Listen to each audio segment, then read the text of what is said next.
राजस्थान में बीजेपी के सह प्रभारी रहे कुलदीप बिश्नोई राजस्थान में बहुमत जीत के बाद आत्मविश्वास से लबरेज नजर आ रहे हैं।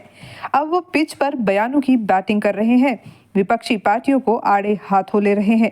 करनाल के असंध में आज कुलदीप बिश्नोई कार्यकर्ता मिलन समारोह में पहुंचे, जहां उन्होंने कहा कि हर इलाके में जाकर वो सीएम मनोहर लाल और पीएम मोदी की नीतियों को जनता के आगे रख रहे हैं कि उन्होंने देश के लिए क्या क्या काम किए हैं।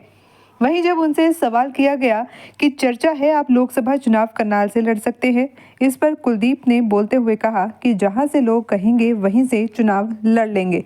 लोकसभा चुनाव लड़ने की मेरी इच्छा है, बाकी पार्टी तय करेगी। वहीं जब किरण चौधरी और कुमारी शैलजा के महिला सम्मेलन को लेकर सवाल किया गया तो कुलदीप बिश्नोई ने कहा कि किरण चौधरी और कुमारी शैलजा अच्छी नेता हैं, लेकिन कांग्रेस पार्टी में कुछ नहीं रखा। कांग्रेस पार्टी खत्म हो रही है। कांग्रेस पार्टी के नेताओं के घर 300 करोड़ रुपए मिल रहे हैं। देश को लूटा है कांग्रेस ने। पुराने जमाने की बात और थी, अब सोशल मीडिया का जमाना है। कांग्रेस और करप्शन दोनों एक सिक्के के पहलू हैं। वहीं जब उनसे कांग्रेस के रहे उनके साथ भूपेंद्र सिंह हुड्डा पर सवाल किया तो उन्होंने कहा भूपेंद्र सिंह हुड्डा कांग्रेस में सीएम पद के दावेदारी दिखाएं। जितना वो दावेदारी दिखाएंगे उतना बीजेपी को फायदा होगा। उन्होंने दुखी होकर कांग्रेस को सत्ता से बाहर निकाला। जितना चेहरा उनका और उनके बेटे का कांग्रेस दिखाएगी, हमें वोट मांगने की जरूरत नहीं पड़ेगी। कांग्रेस हरियाणा में सरकार बनाने का दावा कर रही है। इस पर कुलदीप बिश्नोई ने कहा कि राजस्थान, मध्य प्रदेश, छत्तीसगढ़ में भी सरकार बनाने का दावा किया था। मंत्रिमंडल भी बांट दिए थे, लेकिन लोगों ने उन्हें नकार दिया। हरियाणा में बीजेपी की सरकार बनेगी। वहीं राजस्थान में सीएम कौन बनेगा, इस पर उन्होंने कहा कि राजस्थान में एक सशक्त चेहरा मुख्यमंत्री का होगा जो पार्टी को आगे लेकर जाएगा। उन्होंने कहा कि मीडिया के आगे नहीं बताएंगे, पर उन्हें मालूम है क्योंकि सह प्रभारी रहे तो उन्हें पता है। करता ही है और हमारा प्रयास ये रहता है कि भाई हम हर इलाके में जाके जो मोदी जी की नीतियां उनको पहुंचाएं। देश के अंदर प्रदेश में माननीय मनोहर खट्टर जी की, वो भी अगर आपने मेरा स्पीच सुना उसके अंदर भी उनके कुछ कामों की मैं व्याख्या कर पाया।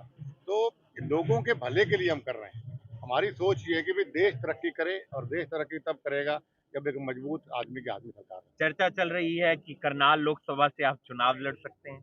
एक चर्चा तो है, तो लोग जो जहाँ लोग कहेंगे वहीं से लड़ लेंगे। चुनाव तो लड़ने के लिए बैठे ही हम। लोकसभा लड़ेंगे। लोकसभा लड़ने की इच्छा है मेरी, जहाँ से पार्टी कहेगी, जहाँ से जनता चाहेगी। आज कांग्रेस का कार्यक्रम हो रहा है महिला शक्ति, जिसमें शैलजा और किरण चौधरी भिवानी में एकजुट हुई है। किस तरीके से आप देखते हैं? देखिए, किरण जी, शैलजा जी अच्छे नेता हैं, लेकिन कांग्रेस पार्टी में कुछ नहीं रखा है। कांग्रेस पार्टी देश के अंदर खत्म हो गई है। कांग्रेस पार्टी है नो फ्यूचर। इस पार्टी के सांसद के घर पे 300 करोड़ रुपया कैश मिले।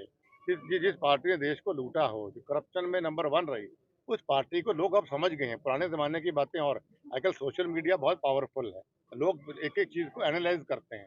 लोग इस बात को जानते हैं, कांग्रेस पार्टी और करप्शन दोनों एक दूसरे के पूरे सिक्के, एक पहलू, एक सिक्के के दो पहलू। भूपेंद्र सिंह हुड्डा एक कार्यक्रम करते हैं विपक्ष आपके समक्ष, करनाल में किया।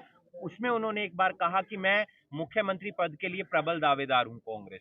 तो मैं चाहता हूँ वो दावेदारी बरकरार रखें। जितना चेहरा कांग्रेस उनका दिखाएगी तो हमें वोट मांगने में नहीं पड़ेंगे, क्योंकि जनता उन्हीं से दुखी होगी। कांग्रेस को लोगों ने बाहर किया सत्ता के अंदर। जितना भूपेंद्र सिंह हुड्डा को कांग्रेस पार्टी दिखाएगी, भूपेंद्र हुड्डा को और उसके बेटे को, उतना ही हमारी पार्टी को फायदा है। हरियाणा में सरकार बनाने की बात कह रहे हैं कांग्रेस पार्टी, किस तरह देखते हैं, क्या कुछ कहना चाहिए? वो तो राजस्थान में भी कह रहे थे, मध्य प्रदेश में भी कह रहे, छत्तीसगढ़ में भी कह रहे थे, और ये तो मंत्रिमंडल बांटने शुरू कर दिए थे। लेकिन जनता ने नकारा इन लोगों को। जैसे मैंने अभी आपको कहा कि लोग जागरूक हो गए हैं, लोग समझते हैं इस बात को, अच्छे बुरे। एक सवाल और, किस तरीके से देखते हैं राजस्थान में कौन मुख्यमंत्री बन सकता है जिससे हरियाणा को भी फायदा हो? देखिए, अभी हरियाणा को फायदा तो हरियाणा के मुख्यमंत्री से ही होता है, लेकिन राजस्थान में एक ऐसा चेहरा आपको मिलेगा जिसको देख के लोग कहेंगे भाई सही फैसला और बढ़िया सशक्त चेहरा दिया है। और कौन होगा ये मैं भी जिक्र में आपके आगे नहीं कर पाऊंगा। आपको पता है? जेजेपी के साथ गठबंधन मैं प्रभारी रहा हूं तो मुझे पता ही है। जेजेपी